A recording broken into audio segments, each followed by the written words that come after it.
Pagbabago para sa misyon. Be-blessed tuwing Webes, ako po si Father Fiel Pareha ng Santo Rosario Parish, Magalang, Pampanga. Tara po at magkapit pandasal na tayo.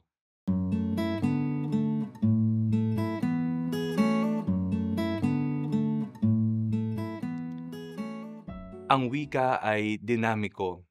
Maraming mga bagong salita ang lumilitaw at nadadagdag sa ating mga diksyonaryo. Madalas ang mga salitang nauuso at nagiging natural na sa mga tao ay naitatala bilang mga bagong salita.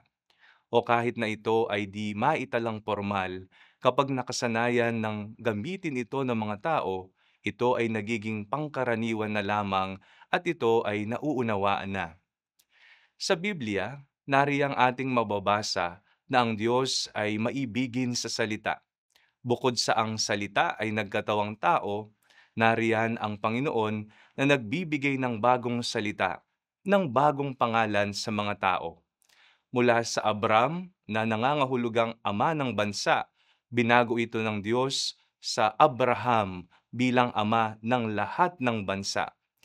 Ang pagpapalit na ito ay may malalim na koneksyon sa magiging misyon ni Abraham para sa sangkatauhan.